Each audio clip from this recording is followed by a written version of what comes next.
Mama always said breakfast was the most important meal of the day. Even when she got sick, she made sure we had a good breakfast and something different every day.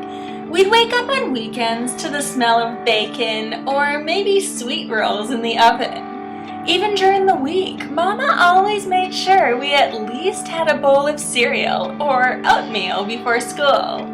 We always had 4 to 5 kinds of cereal, so we could always have variation. Mama loved breakfast. Today, I poured me and Joel some Cheerios in our bowls. We had that yesterday, and I wanted oatmeal or eggs, but we were out. We were out of almost everything, except a couple cans of soup and a couple boxes of cereal.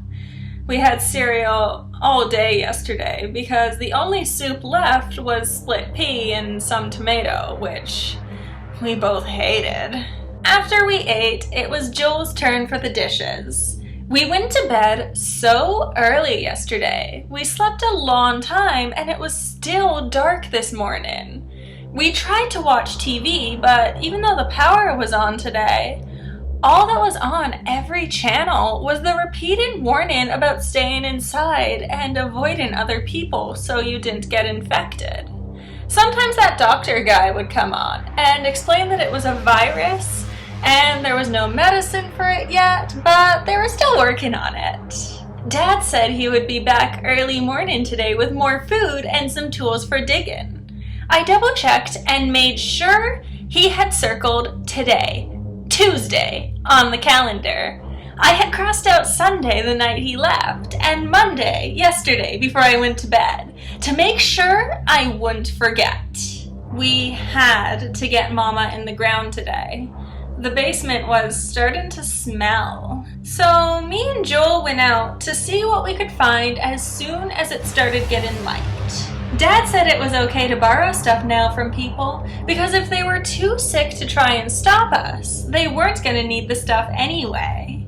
We went down to Mr. Kinn's house by the state road. Him and his wife would always let us have eggs from his chickens, and sometimes me or Dad would mow his lawn.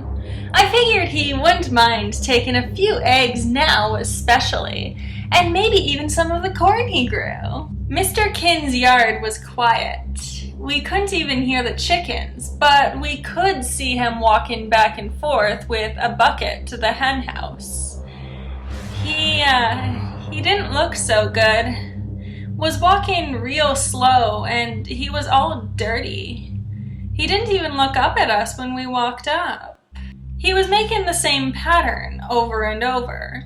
He would start from his favorite perch on the top stair of his porch, legs dangling down the stairs. After a few seconds, he would stand up, walk to the hose and fill the bucket, walk to the coop and dump the bucket into the trough, walk back and put the bucket back, and then sit back down on the step.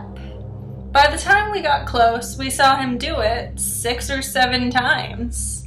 He must have been doing it for a while because the whole area was thick with mud. His dog Ty was drinking out of the trough and he looked full and healthy. Told Joel, I guess I knew where the chickens went.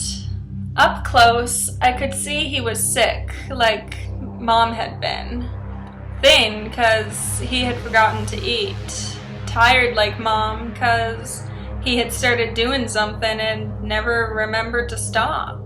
He wouldn't stop until he died now. I looked at Joel and he was staring at Mrs. Kinn on her porch. She had half fallen out of her chair. Looks like she was knitting a blanket when she started forgetting. Part of her arm was red and bloody. Joel threw up and said it wasn't the chickens keeping the dog fat. I yelled at Mr. Kinn to stop and help his wife. He didn't look up at me. Ty growled though. Ty never growled at people. Mr. Kinn said strangers could come in and steal the TV and Ty would be happy to see them and sad to see them leave. Joel and I decided to go. Around the corner on the state road, there were a couple more houses. Our little new road was all gravel and kind of hard to see if you didn't know it was there, so people usually left us alone. On the big road, though, you could see all the houses were standing open. Dad said people had looted even all the way out here, 'cause they panicked when the president came on TV the third time. The first time the president came on, he said the virus was kind of like that old-timers disease where you would start to forget things. And then when it got worse, you would only want to do one thing. He said scientists didn't know where it started, but they were working on a cure. The second time he came on, he said it was important to stay calm and to try to limit contact with other people so it didn't spread. That's when the news started showing the first riots and stuff. The last time he came on, he said something about America being great, that scientists were still working on it, and God having mercy on our souls. Then they stopped showing anything on TV except the warnings. The big house closest to the corner was where the richest family in town lived. They had to be rich because they had 3 cars that all worked just fine. And they owned the gas station and were the only people that really owned anything in town besides their own house. They were the first to leave in their big truck when the president made his announcement. The dad stopped by all the houses and told everyone if they were smart, they would go too. They had twins in the grade behind me, so I was kind of sad to see them go and hoped they would be back. No, I didn't think they would. They had just left everything and gone. Dad had stopped there to borrow one of their cars when he left for tools and food, because our car didn't work most of the time anyway. They still had a car left in the driveway. Joel said we should borrow it and try to drive to Uncle Gary's. I told him I'm 11 and he's younger than me, and we can't drive anywhere except on video games.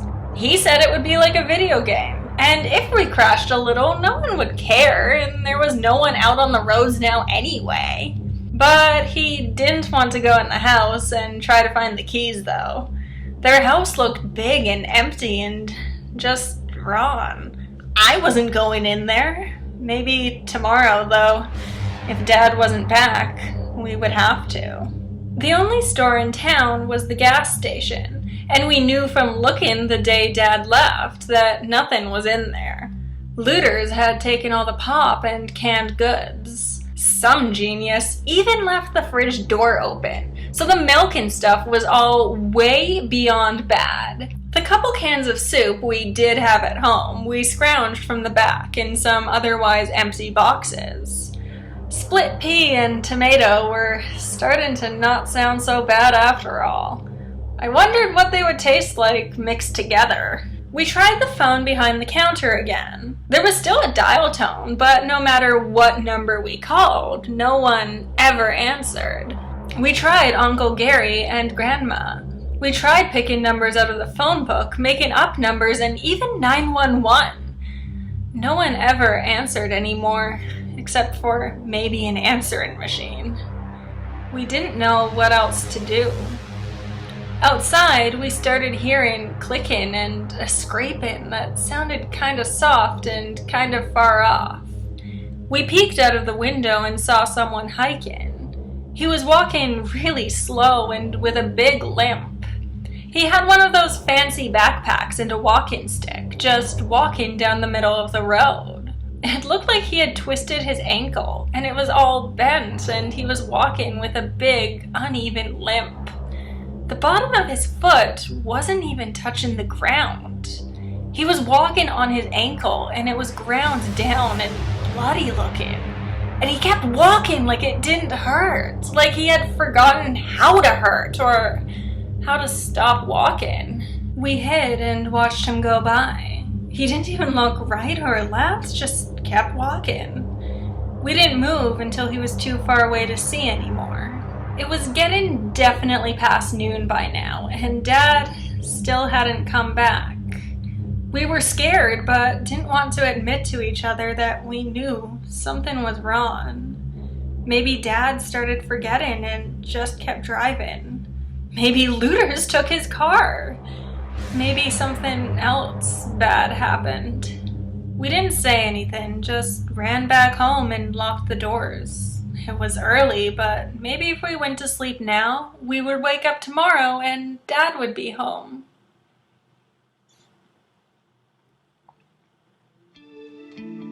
Mama always said breakfast was the most important meal of the day. Even when she got sick, she made sure we had a good breakfast and something different every day. We'd wake up on weekends to the smell of bacon or maybe sweet rolls in the oven. Even during the week, Mama always made sure we at least had a bowl of cereal or oatmeal before school.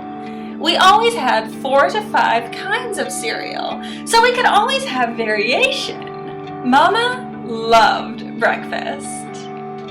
Today, I poured me and Joel some Cheerios in our bowls. We had that yesterday, and I wanted oatmeal or eggs, but we were out. We were out of almost everything, except a couple cans of soup and a couple boxes of cereal. We had cereal all day yesterday because the only soup left was split pea and some tomato, which we both hated. After we ate, it was Joel's turn for the dishes. We went to bed so early yesterday. We slept a long time and it was still dark this morning.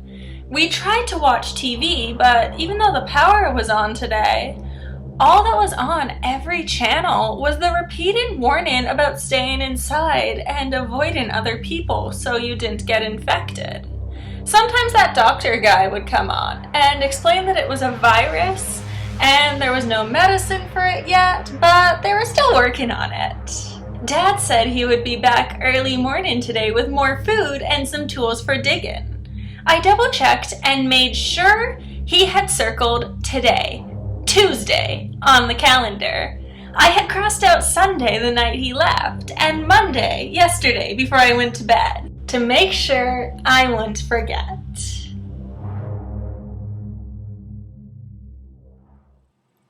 Hey there, boils and ghouls. The story that you just heard was The Most Important Meal by Reddit user BGGTR73. As per usual, I'll put the link to the original story in the description box down below, so just make sure that you check it out and give the writer your love. Otherwise, if you guys enjoyed this video, make sure to give it a like, share it with all your friends, leave a comment, and subscribe to this channel for more spooky content. Thank you guys. Love you!